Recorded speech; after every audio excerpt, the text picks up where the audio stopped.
Now on Morning Drive.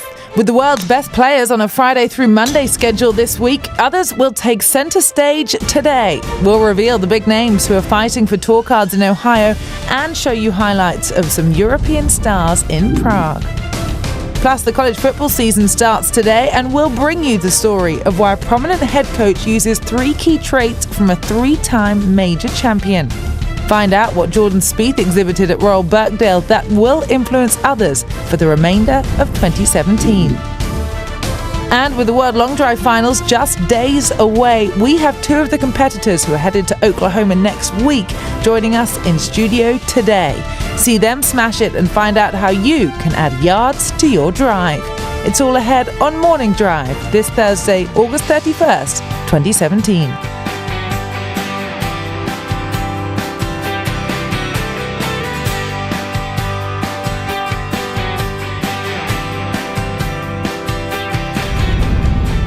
A very good Thursday morning.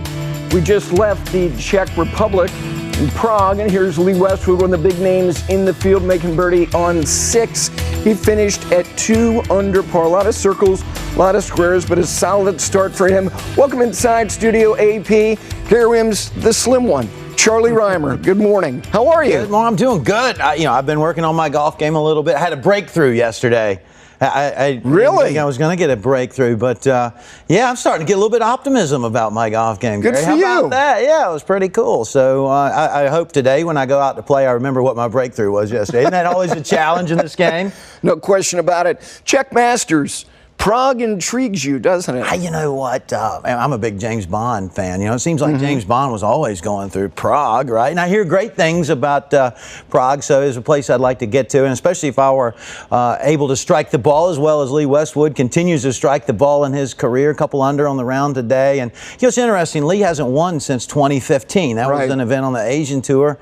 It's about time for Lee to break through and get another win. If you look at his career and these exotic destinations, and I consider, when you grow up in Fort Mill, South Carolina, Prague, Czechoslovakia is certainly an exotic destination, but nice to see him in the mix early. And or Czech Republic. Yeah, okay, right there, same thing, But anyway, it'd be nice to see Lee get back in the winner's circle. No doubt about it. It's a noteworthy day on the European Tour because they start the meter for Ryder Cup points. We're going to touch on that in a little bit, but for now, let's say good morning. My gosh, Carl Robinson, she's back. I am indeed. Good morning, Gary. I'm glad you corrected Charlie before I did. But yes, let's get straight to what is happening now. And this week sees a rare Friday start for the PGA Tour. The Dell Technologies Championship has been played over Labor Day weekend every year since its inaugural playing in 2003. And now for the 11th time, DPC Boston is hosting what is the second of 4 events in the FedEx Cup playoffs. So for more on some of the storylines this week, let's welcome in Heather Cox, our reporter from Massachusetts. Cara, those hovering around the 70 bubble heading into this Dell Technologies Championship know that they must perform. But what's interesting is after talking to many of those, quote, bubble players, is that each player has a very different mentality on how they'll take the course this week with the additional pressure of perform or go home. Now, some will be number crunching daily. Others will ignore the stats entirely and just focus on their game. And Cara, if the pressure of a playoff isn't enough, some of these players also have that added weight of trying to secure a spot on the much coveted President's Cup team. Now, for the Americans, the top 7 spots are already a lock, but 3 automatic qualifying spots remain, as well as 2 captains' picks, which will be chosen on Wednesday. For the international team, there's actually a much bigger window of opportunity. If you're in the top 50 heading into this playoff event, you actually have a shot to finish in the top 10 for the President's Cup with a good performance. Cara? Okay, Heather, thank you. So these are the 10 who would currently qualify for the international team the way the standings currently are. Hideki Matsuyama, no surprise, he leads that. Jason Day, Adam Scott, regular names, Louis Oosthuizen, Charles Schwartzel, Mark Leishman, good Australian representation, and South African, Brandon Grace, Johnny Vegas, Siwoo Kim would be making his debut this year, as would Adam Hadwin. That is, though, far from complete. Now, we spoke about the top 10 in the President's Cup standings. On the conclusion of play this Sunday for the United States and international teams automatically qualifying for the 2017 teams. Now, these are the names currently just outside of that number on the US side who all have a chance to play their way in this week. But for more on who Captain Stricker might pick, Let's send it back to Gary and Charlie. All right, Cara, you saw those names at 11 and 12, and respectively, you can invert their names in the official World Golf Rankings. Chappell and Harmon are right next to each other, 26, 27. Let's start with those two guys. It's been good years for both of them, obviously. Yeah, very outstanding year. And I think if you look at the year as a whole, Brian Harmon has played better golf than Kevin Chappell. But certainly Kevin's had a solid year. But if you look at the golf the last month, if you're Stricker and you're trying to get the hottest player, you can make an argument that Chappell this last month has been a little bit hotter than Brian Harmon. So, I think it just depends on whether Steve values the entire season or he's trying to pick a hot hand if one of these two doesn't play their way onto the team. When you get beyond these two, and I've been pretty consistent in my remarks here, I've got to think Phil Mickelson is going to be on that team, provided he wants to be on the team. You know he wants to be on the team, don't you think? Yeah, I would think so, although, he just hasn't been that sharp this year. Right.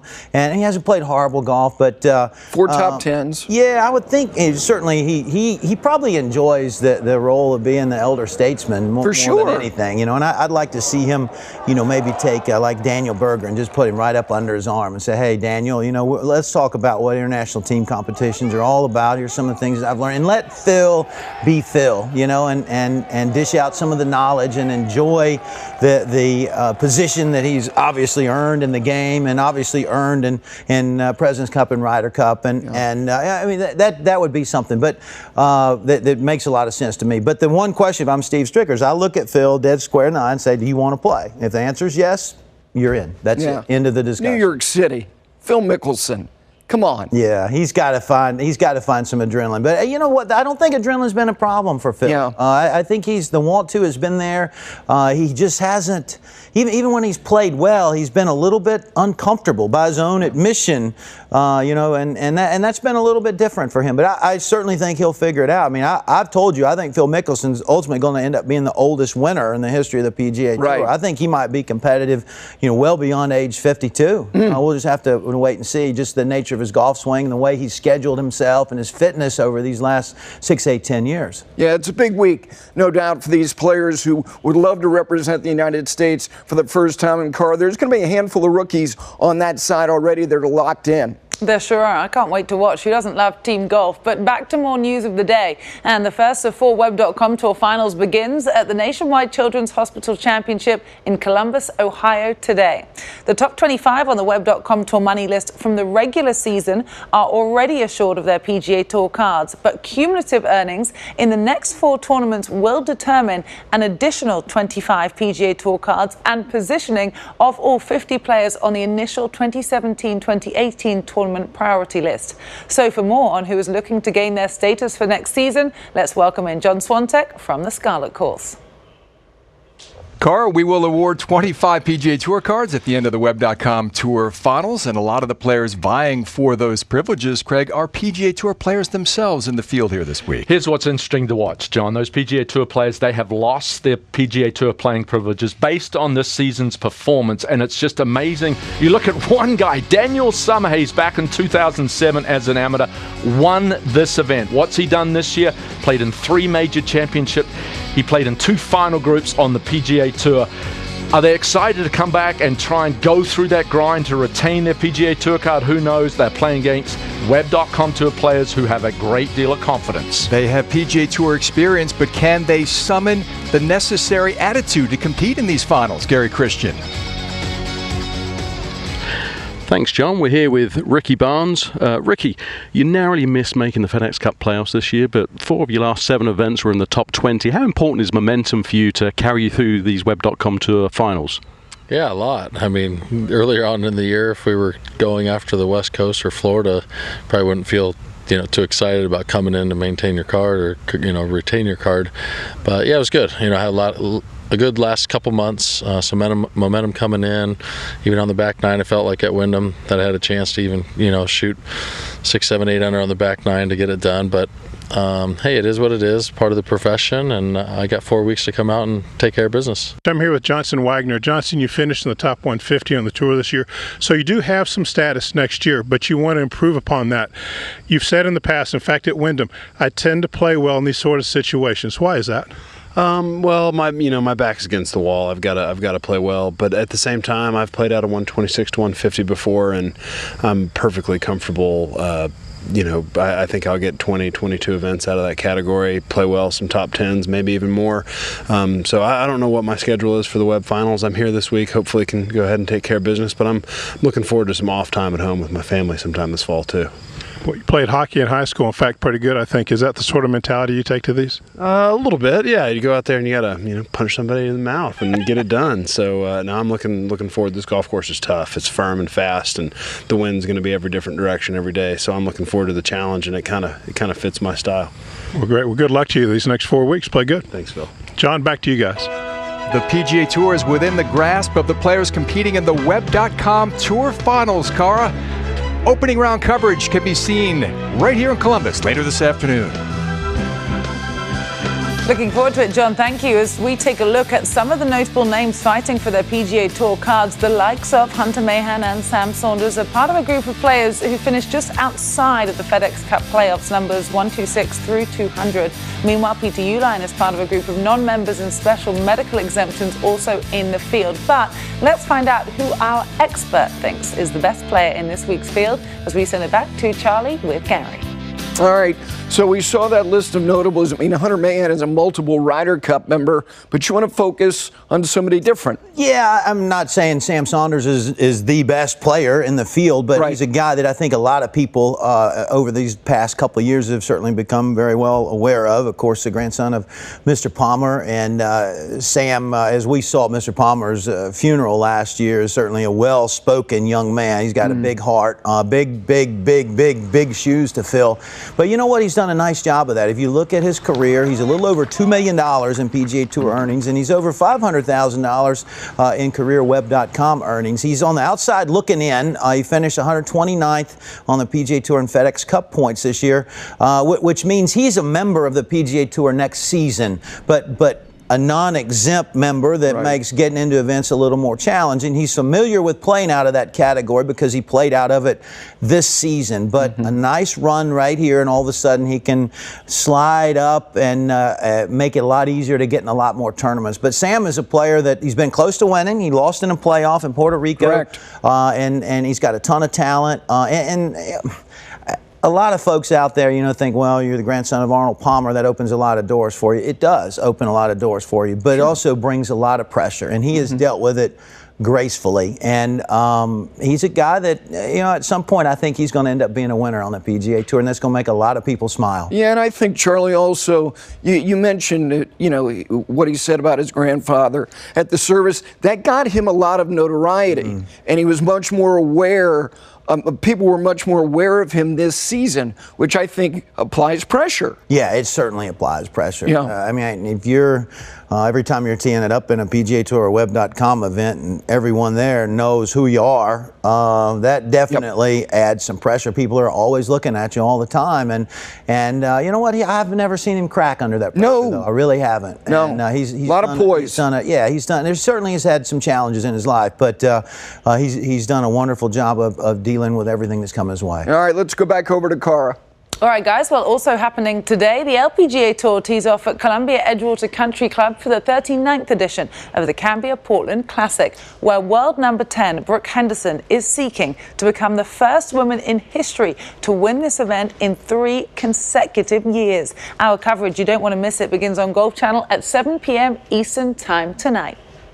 And while the Czech Masters marks the first event for European players to earn points for the 2018 European Ryder Cup team, round 1 is currently underway, and live coverage will follow us at 9 a.m. Eastern Time this morning. But here is how the leaderboard currently looks. Callum Shinkwin has an early advantage. He is the guy who just lost out in the playoff at the Scottish Open to Rafa Cabrera-Bello earlier this summer. Lee Westwood, notably, is 2 under after an opening round of 17. Now, though, let's say good morning to Bailey Mosier as we find out what is trending online today. Cara, thank you. Yes, good morning. If you did not see this yesterday, you are missing out. That's why we're bringing it to you right now. This is Jon Rahm. The PGA Tour tweeted this out. Check this out. Flop shot. Bending down, crouching down, then goes actually down on one knee. We're not quite sure what he's doing, what he's working on there. My theory, though, I think he's trying to one-up Phil Mickelson, who's a fellow ASU Sun Devil, of course. But I think the only way he could do that is if he put Dave Pelz right in front of him and flop that over him. So very interesting stuff there. Like I just mentioned, Jon Rahm and Phil Mickelson both went to Arizona State, and we've all got college on the mind today because college football season, that's right, it kicks off today. We want you to be involved with our show all morning long right here on Morning Drive. Send us photos how you're showing your school pride, wearing your school colors out on the golf course today. I recently went home to Las Vegas where my parents live. I went there in my closet there at their house, and I found my Arizona State University Sun Devil golf shirt. I didn't play golf there, but I went to graduate school at Arizona State University. So send photos just like that to us and we'll show them on air this morning. All right, it is time now though for the tee sheet. Coming up this morning, we're going to reintroduce you to Will Hogue, who was a collegiate athlete. He played baseball at Austin Peay. Let's go Peay. Well, now he's a world long driver and will be competing in the World Long Drive Championship. That's next week, and you can catch that right here on Golf Channel. And keeping with our college football and long drive theme, how's this for you? We have in studio today the man who won the 1968 NCAA long drive competition. He's going to give you the 3 simple keys to hitting the ball farther. And speaking of simple tips, Charlie Reimer is going to tell you how the man who is #1 in both the world and the FedEx Cup rankings, that's DJ of course, he keeps it simple with his wedges, which as we've seen over the last couple of years has helped him into many winner's circles, including a major championship.